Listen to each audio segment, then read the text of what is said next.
சிறப்பினும் செல்வமும் ஈனும் அறத்தின் ஓங்கு ஆக்கமையவன உயிர்க்கு. இன்றைக்கு இரவு அரண் வலியுறுத்த விரிவாக பார்க்கலாம். அதனுடைய தலைப்புக்கு என்ன விளக்கம் பார்க்கலாம். இங்கே சிறப்பு ஈனும் செல்வமும் ஈனும் அறத்தின் ஓங்கு ஆக்கமையவன உயிர்க்கு அப்படின்னு உள்ளவர் சொல்லியிருப்பார். அறத்தின் பெருமையை பற்றி சொல்கிறார். அது என்ன, செல்வம் ஈனும்னா பணம் பொருள் செல்வம்லாம் கிடைக்கும் தர்மம் செஞ்சா அப்படின்னு சொல்கிறாரு. இதில் சிறப்பு ஈனும், சிறப்பு என்பது எதை குறைக்கிறது? மிகவும் முக்கியமான விஷயம்.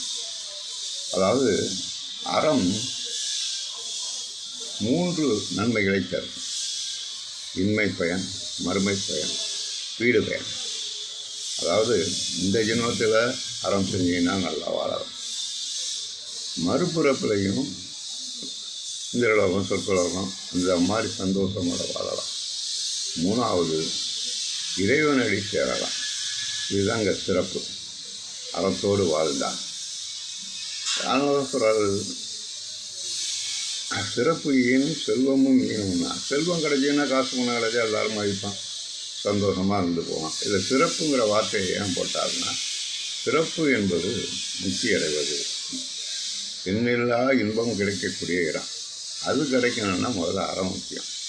இந்த அரண் வலியுறுத்தல்ல நல்வினை தீவினை, அதாவது நேர் வினை எதிர்வினை, ரெண்டையும் சொல்லுவார். ராமாயணம் மகாபாரதம் கதை எதுக்கு?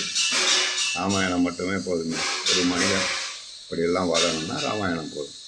எதிர்மறையாகவும் கருத்தை சொன்னால்தான் அது நீடித்து நிற்கும். புரியுங்களா? வலியுறுத்தப்படும்.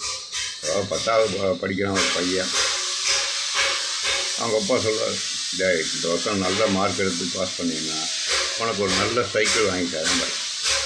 இன்னொரு அப்பா என்ன சொல்கிறாரு, நீ ஒழுங்காக இந்த வருஷம் பாஸ் பண்ணுவான்னா கோவணத்தை கட்டி மாடு மேய்க்க விட்டுருந்தார்.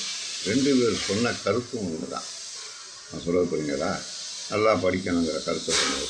நேர்மறையாகவும் எதிர்மறையாகவும் சொன்னால்தான் அதனுடைய வலிமை தெரியணும். எனவே அரண் வலியுறுத்தல் அப்படின்னா அந்த தலைப்புக்கு கீழே என்னென்ன விளக்கம், இந்த குரலுக்கு என்ன சிறப்புன்னா என்ன அப்படின்னு கேட்டிங்கன்னா, சிறப்பு என்பது இங்கே அடுத்தவன் புகழ்ந்தால் அது சிறப்பு கிடையாது. நிறைய காசு இருந்தால் உன்ன மாதிரி உண்டாமா, இதெல்லாம் சிறப்பு கிடையாது. இறைவனடி சேரலாம், முக்தி அடையலாம், அதைத்தான் இங்கே குறிக்கிறார் சிறப்பு. நன்றி மாணவர்கள். மீண்டும் இன்று இரவு திருக்குறள் மூலம் சேனலில் ஆயிரவியலின் 4வது தலைப்பு அரண் வலியுறுத்தல், அதனுடைய விளக்கத்தை பார்த்துவிட்டு